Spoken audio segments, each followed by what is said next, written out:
Good evening. We have a very significant severe weather threat taking place very soon. I don't want to hype anybody up. I don't want to make anybody nervous, but sometimes we do have to use a little more harsh language. And yes, outbreak is one of those words that is included as harsh language. But yeah, this is our severe weather forecast for April 2nd, 2025. So in this video, we're going to go in depth. Some of this information is more for weather weenies rather than the average person, but the average person can definitely benefit from this video. So let's get right into it. First, we're going to go over some events that happened on Sunday. So there are tornadoes that are confirmed in Butler and Warren counties. This is the first public information statement issued by the National Weather Service Wilmington, which is the coverage area, the area that I'm in. Now, the first one was in Butler County. The rating was EF0, 80 miles per hour. It was 150 yards wide and it traveled nearly 7 miles. So this tornado was confirmed. I believe it traveled in Butler County and went into Warren County. And this was 200 yards wide, EF0, 85 miles per hour. This one actually hit a park and moved several soccer goals. So that is an interesting situation. And then also a tornado near Corwin in Warren County. This was an 84 mile per hour EF0. It was 150 yards wide. Last but not least, we have an EF1 tornado confirmed, which was 90 miles per hour, and it was 250 yards wide. And this was in Fayette County, Ohio. So for y'all that aren't familiar, Butler County is where Hamilton is. Hamilton County is where Cincinnati is. So I know it can get confusing, but the city of Hamilton is in Butler County. Warren County is where Lebanon is, or Mason, or if neither of those sound familiar to you, that's where Kings Island's at. Fayette County is where Washington Courthouse is. So this was Fayette County, Ohio. I know there's a Fayette County, Indiana, and that's where Connorsville is. But this was Fayette County, Ohio. And this was an EF1 tornado near Jeffersonville. Here's some videos that I have from this event. Let's go here. This is a Discord server I'm in. This was hail I got. So yeah, I believe it was probably up to quarter size. And there's me sounding like a crackhead. And then also, would you look at this? I potentially through the Warren County EMA camera may have caught one of these tornadoes. So you could see the storm coming in. There it is, right there. See it? See those flashes close to the ground? Those are what you call power flashes. So when a tornado or straight line winds, which is why it's still a question mark on if that was a tornado or not, when damage happens to a transformer or a power line, it can create these sparks, and oftentimes it looks like lightning, but it actually is not lightning. That is the damage being done in explosions. I know that sounds crazy, but yes, that is what it is. Explosions and sparks coming from the power lines and or transformers. Now back to the severe weather, our timing. So what that brings us is 5 p.m. Wednesday to 11 a.m. Thursday. This is going to be in the evening, and then it looks like the evening is when our isolated big-time storms will happen, but then there will also be isolated ones at night, and then that line moves throughout the night into the morning. So it is a very long-duration event. So I need everybody to get ready for a long night, unfortunately. Again, you got to prepare. You're going to be okay. We're going to get through this. We're going to get through this together, but let's prepare now. This is the HRRR. That is a forecast model. Now, again, this, I don't want you to look at the exact location of everything because it is a simulation. I want you to focus more on what the storms look like. These storms could be in entirely different areas, just similar areas, but not right where they're at. But it is very concerning.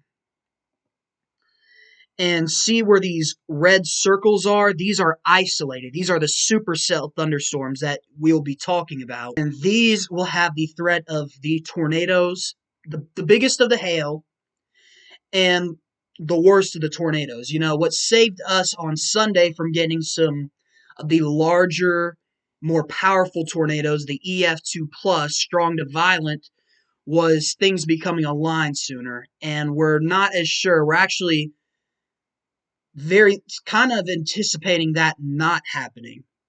And that's what has me concerned, has everybody else in the weather community and the weather enterprise concerned. So we could have tornadoes, and maybe a few of them could be strong to violent and large in size. So these are going to be the big deal tornadoes. Again, I don't want y'all to be nervous, but you need to have a plan because this could happen. Again, things change, models change. The forecast models could look completely different by right before the event happens. And you know, we can hope that that does happen, but we can't run off of hope. So we got to be ready. Again, this ain't anything we ain't been through before, but this is the supercell composite. It takes multiple different ingredients and puts them together to show where the best chances of supercells, which are the kidney bean shaped isolated or semi isolated to isolated storms. The top model is the HRRR. That's the one that looks real scary. The one below, that is what you call the wrap. So that model shows the least concerning, but I think it's going to trend upwards, unfortunately. Seems like things are taking an upwards trend, which is not a good trend. And then you have the NAM, the North American model. So here's the HRRR soundings. Again, these are simulations. This doesn't mean that this is what the environment will look like, but it is forecasted by these computer models to look that way. So again, the day of, we're going to have observed soundings, which means like down in Wilmington, where the National Weather Service is, they release a balloon into the air. It gathers information, and it looks very similar to this. But these are a simulation of that, given the environments that the computer models are showing. And we are already off to a somewhat concerning start, actually a very concerning start, where we have, and this is the part where it's more for weather weenies. So you could skip through to how to be prepared if you want to, but if you want to learn something, go ahead and stick around. But a lot of people can already look at the curved hodograph, which is this right here, and it already looks very concerning. Now, our SRH, that is our storm relative helicity, so that shows how well the vorticity stretching goes into the atmosphere. And then our knots of shear. See, for tornadoes, you need a surface to 1 kilometer storm relative helicity of 100, and it is at, now a few of you are going to laugh when you hear the number, but 420. 420. Ha ha ha ha. Okay, and for surface to 3 kilometer, you need 150. It is at 466. So I know to y'all that ain't familiar with this, that probably sounds like the end of the world. Is it concerning? Yes, very. But it is not the end of the world. There are times to where maybe the cap is too strong, which is warm air at the top of the atmosphere. And when that don't break, or when that doesn't break, my bad, then no storms will even happen. So you can have environments to where storms don't even happen, and you could have very high shear. Now, that doesn't seem very likely with this, but again, even if this is as bad as it could possibly be, it is not anything that we ain't seen before. Now, our lapse rates, that is how, that allows the environment to be realized. It allows the air parcels to get into the environment to realize the atmosphere and for these storms to really get going. I'm probably explaining this really badly right now, so any of you weather experts, y'all are probably laughing at me. This is my first ever weather forecast on here, so I'm still trying to learn how to explain stuff. But 6.3, that's not bad. I mean, it's not crazy, but it's not bad. Our 3 CAPE, which is the so CAPE stands for convective available potential energy. 3 CAPE is that, but the bottom 3 kilometers of the atmosphere. And my goodness, it has to be at 50 or above to really support tornadoes. It is at 96. That's a pretty high number. That is not good. And our surface-based CAPE is, it really needs to be like a good classic good one for this area is 1,000 joules per kilogram. It is at 1,203, so that's right around good enough.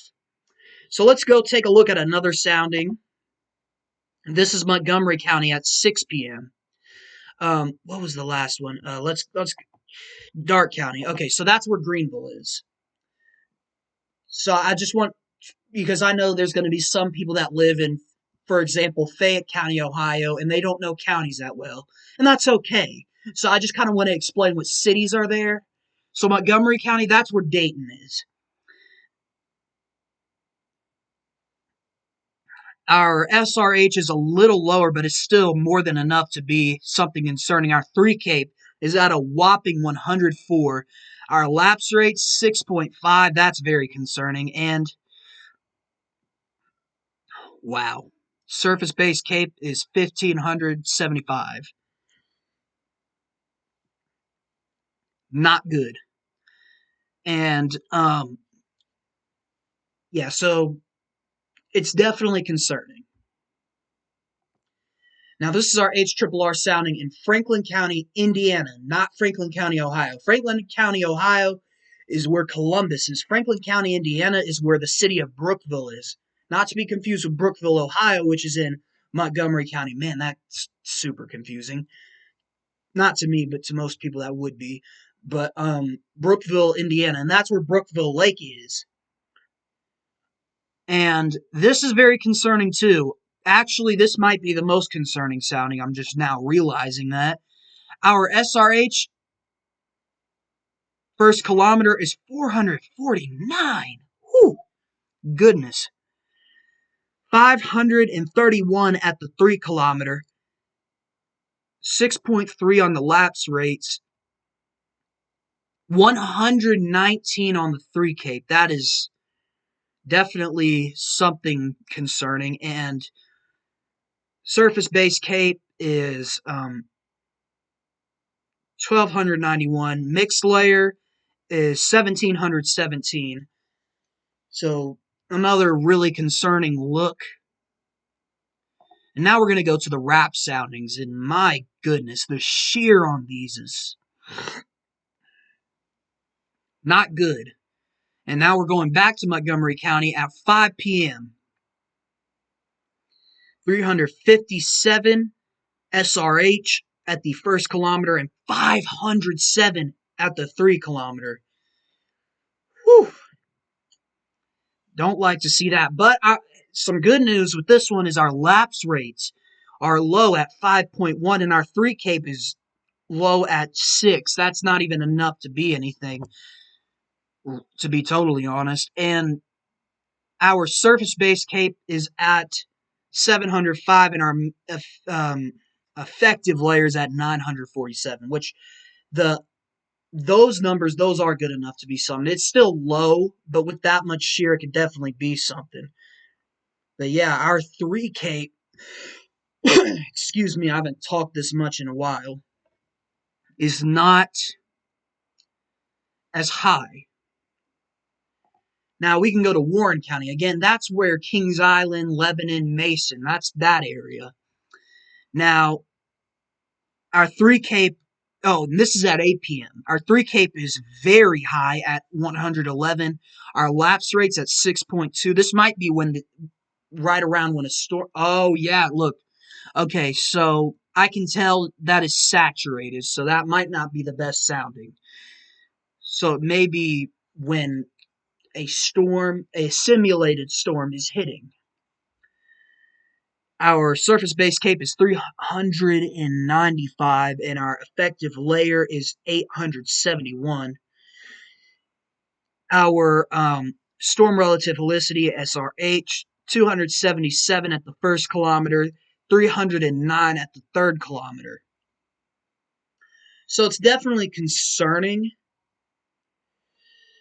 It is very concerning, but it's saturated, and oh my goodness, everything looks saturated.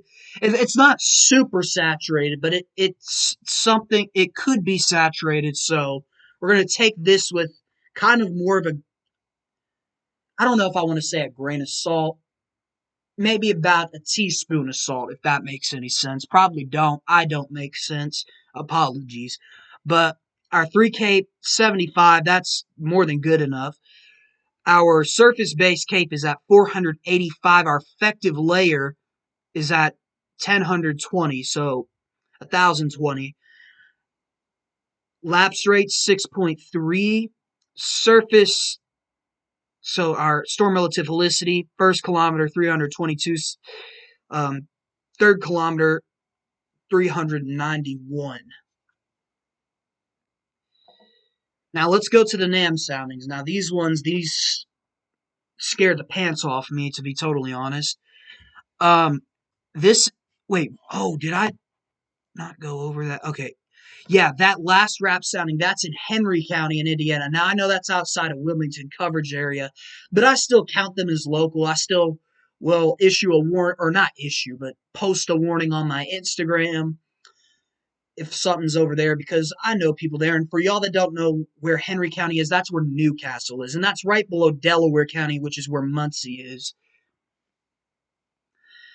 Um, our Yeah. Oh, next sounding. I had to go over the location. Now this one kind of scares the pants off me. Now, again, doesn't mean that's what it's going to look like. So don't get yourself too panicked. Don't be like me and be up sleepless throughout multiple nights over this. That is not a good idea. You're going to be just fine. We're going to go over what to do if you're in a warning. So we're going to get you through this. So don't worry.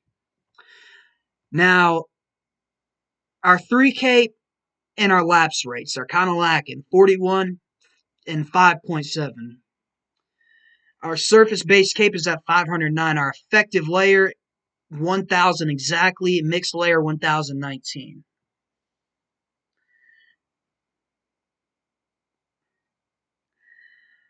What scares me is the SRH. And it's not saturated either, so it's not when a storm would be hitting. 533 at the first kilometer. That is extremely high. Like that's bad. If that were to take place. And at the third kilometer, 668. Like, yeah, 500 is really something to be concerned about. So again, just keep that in mind. And Switzerland County, that at around 11 p.m. So our surface-based CAPE is at 537, and our effective layer is at 1,011. Our mixed layer is at 949. And for y'all that don't know where Switzerland County is, that's where Vevey is. Our mixed layer is mixed layer. Okay, is at 949. Our 3 CAPE is at 15, so that's really low. 5.8 on the surface to 3 kilometer lapse rates. But our SRH, our shear, that is just where it's looking very concerning. 450 at first kilometer, at third kilometer, 545. And we got 47 and 54 when it comes to the knots of shear. And our effective shear is at 61. Again, I'm going through these very fast because I'm trying to make this a quick forecast video. So apologies for not going through all the knots and everything. I'll get this better as time goes on, but this is what I got so far. This is Shelby County, Ohio at 11 p.m. That's where Sydney is. Our 3 Cape is at 24, so that's low. Our surface to 3 kilometer lapse rate is at 5.8. Surface base Cape is at 673. Our effective layer is at 761. And our mixed layer is 1,108. And our SRH 448, 567. I almost said 557. But yeah, these photographs, they definitely look concerning, very curved. Now, again, this is now where our nerdy part ends. This is your best way of warning, and I'm telling you right now, this is the number one, a NOAA weather radio. I hear people say that they didn't get the warning, but those same people, they don't have one of these. I have one right here with me. It's kind of dusty because I haven't touched it in a while, but now you can see it kind of sort of costs a pretty penny for some people. I'd recommend you go to your local Walmart, Target, wherever you can get these. It'll probably be a similar price. I don't know if it'll be higher or lower. Hopefully lower for y'all's sake. Get one of these WR120s. These are really good. Or whatever weather radio they have, whichever one you can get. You go to where it says menu. You'll keep clicking or you'll go down these arrows until you see counties. You set your county and you'll be just fine, and that thing will go. That thing will go off and it will be loud enough to wake you up. So you can have it at your bedside. That's where I'd recommend you have it. You will get the warning, and it is county based, which kind of sucks because National Weather Service warnings, they're polygon based, they're area based.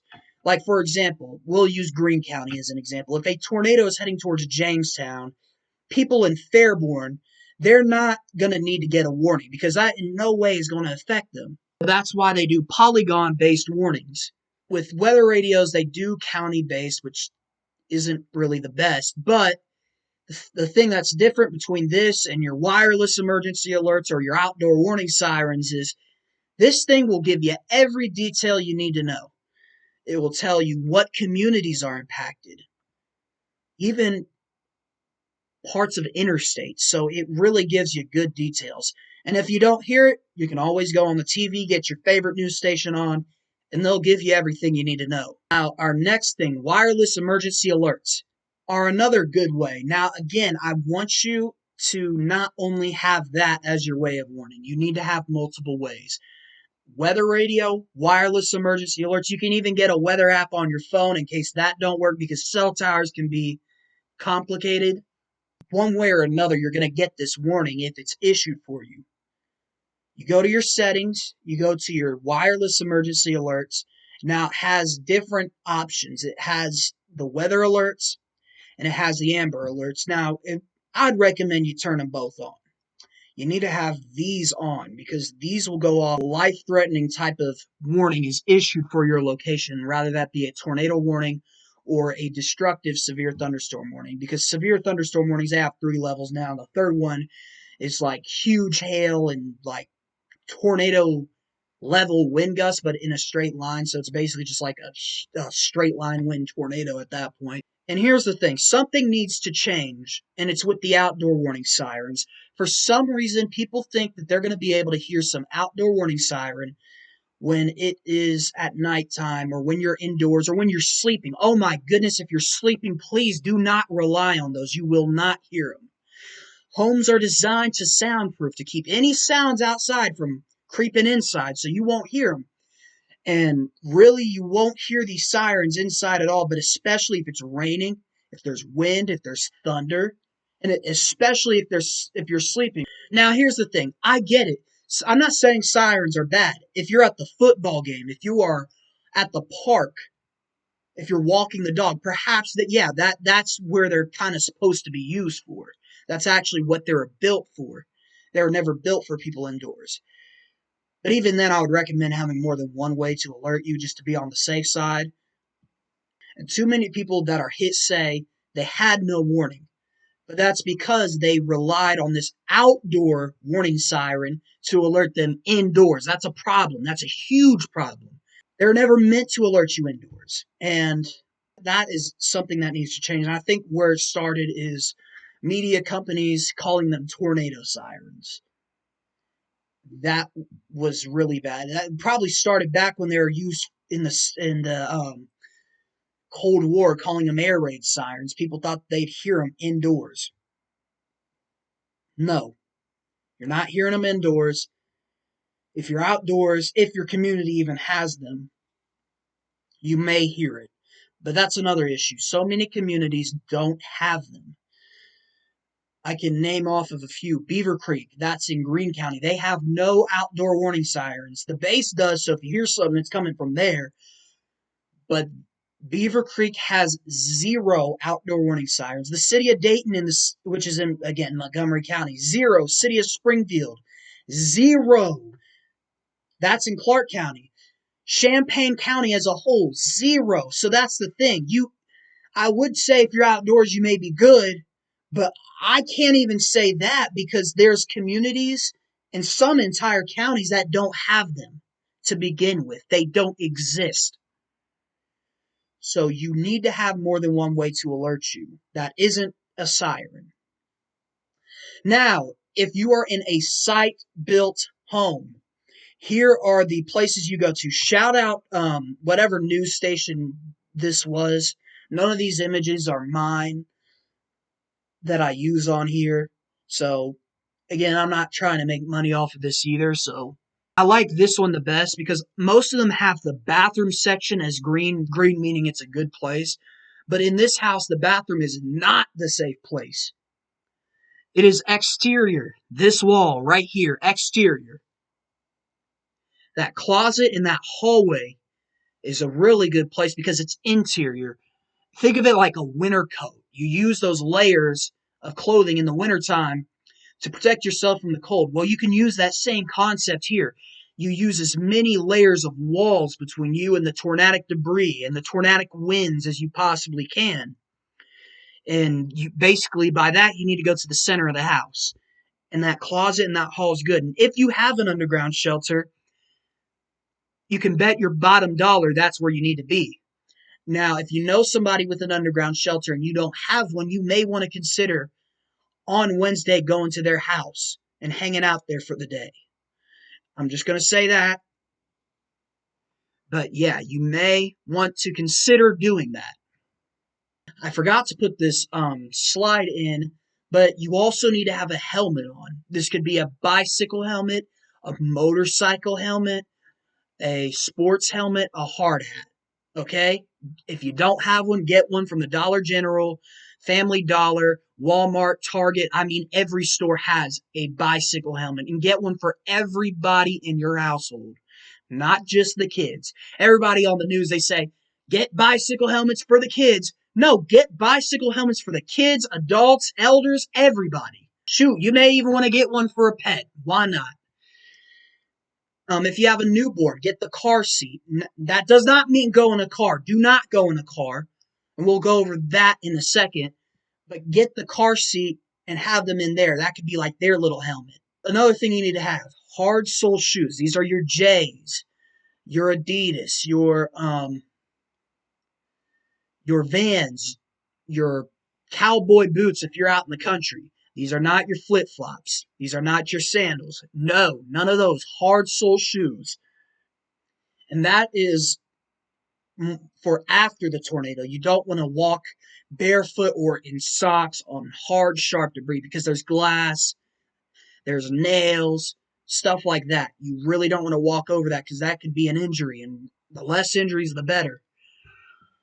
We really want 0 injuries. Most importantly, 0 fatalities, but if we can, 0 injuries.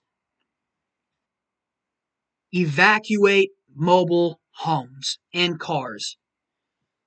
Again, we really don't want you to be in a car at all, but if you're in a warning last minute and you're in a mobile home, you may need to get in that car for just a second to get from point A to point B. But we really prefer you find some more walking distance that you can go to. But here are the worst options. Mobile homes. Did you hear that? Did you hear that? Mobile homes. Vehicles. That's also really bad. Underneath a highway overpass. And here's how that works. So if you've ever been driving next to a semi, pulls you in. That's called the wind tunnel effect. Now imagine that times 1,000. That's what a bridge or overpass is going to do. Never shelter under those. And it also blocks traffic. So there's just so many risks and no reward. If you're on the roadway, you go off the nearest exit and you go to a site-built structure, a rest stop, a good-sized gas station, a restaurant, a store, a hotel, or a motel. They got the hallways in there, so those are probably the best.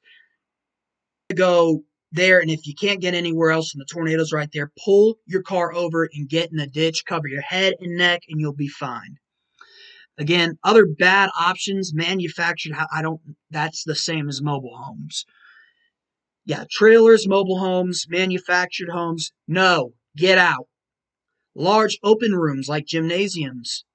Now, I know there's some schools built locally that make their gymnasium somehow like FEMA-rated shelters. So again, take that how you will, but most gymnasiums are horrible places to be. Again, because they're large and they're open, and most of the time they're exterior. Now, good options, that's your interior room. Again, as I said, the layers. You put layers between you and that tornadic debris. In a well-constructed, site-built home or a basement. And the very best option, again, it could be above or below ground. It's the way they're engineered that counts, is a FEMA-rated storm shelter. We don't have many around here, unfortunately, if any. And that needs to change, and I'm going to try to work with some people we can try to get this to change, but I can't say much now because I don't have much of a plan. But this is why mobile homes are the worst place to be. And I don't like fear-mongering, and I don't want to make people afraid, but I need them to understand that mobile homes, you can't be in them. And a good example was March 14th, 2024. We had a very bad tornado outbreak. At first I said worse since May 27th, 2019. I'd say worse then because the fatalities were at 4. May 27th, 2019, or 27th through 28th, it was at 2. And I need to charge my laptop soon. The reason I'm going to have to get it now. Apologies. Give me a second. I ran all the way up and downstairs. I need to go to the gym. But this outbreak had 4 fatalities. It was our worst since 2012. And one fatality was well after the actual tornado. It was from injuries from the tornado. The Winchester EF3, 160 miles per hour, borderline EF4. But our deadliest was the 150 mile per hour EF3 that started in Freiburg and it went down into this was a tornado that didn't go northeast. It actually went southeast a bit and due east at times.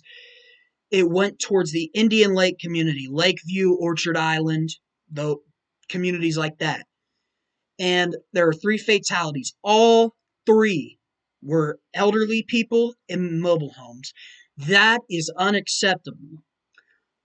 Unacceptable. I can't accept it. Some people say it's just their time to go. No, there's more that we can do. And this is where I give y'all not in mobile homes a job. So if you're not in a mobile home, what you need to do, if you know somebody in a mobile home, is you need to invite them over to your place. I know, sounds crazy. Make sure they get there. Make sure that you provide them with a safe place, and make sure it's before a warning is issued.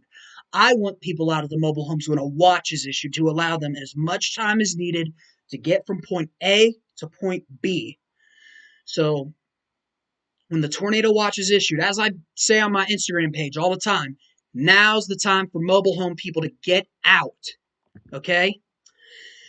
That's when you're supposed to leave. Don't wait until the warning, because you're going to be out driving in a dangerous, dangerous storm. Even if it's not the tornado, it could be hailing, severe straight line winds. Go when the watch is issued. But yeah, I need y'all, even before the watch, actually right now, I need you to reach out to that person you know in a mobile home and let them know that they're invited, that they need to come to your house. You may have to fire up the grill, have a little get together to do it, but do it. Do it for me. Do it for me. Do it for them. Do it for their safety. We don't want people in mobile homes when these storms are moving through, because that is how we lost 3 people the last really bad outbreak. So we don't want to do that again. Let's aim for 0. Sorry, my voice is going crazy again. I haven't spoke this much this rapidly in a while.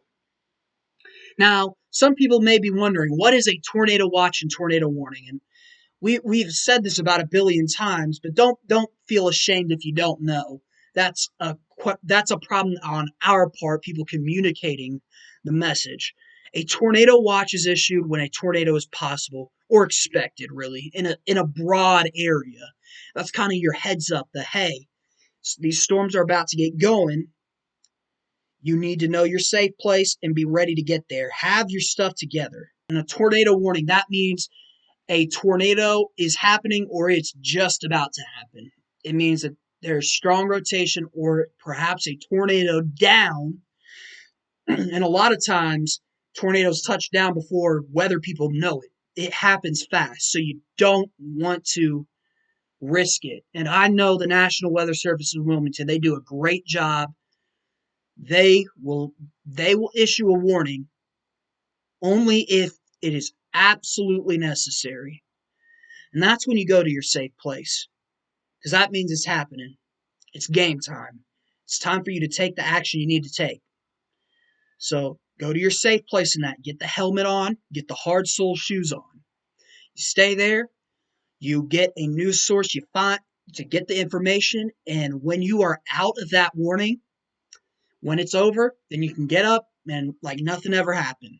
But again, something you need to be aware of is if you're in mobile homes after the first warning, you may not want to leave that area, because there could be other ones behind it. When you have these isolated storms, one can follow right after the first. So stay notified. Have a source like a news station or some online person walking you through so you know kind of what's going on in your environment. And that's it for my weathercast. Hope it wasn't too boring listening to me ramble and ramble on. Hope it was entertaining when I had to run down and get the laptop charger. I bet that was a sight. But I will see y'all later. Stay safe, okay? Remember what I said, and don't panic. Doesn't matter how bad this gets, it ain't nothing we ain't been through before. Again, just last year we went through this. So this is common around here. All right, I will see y'all later.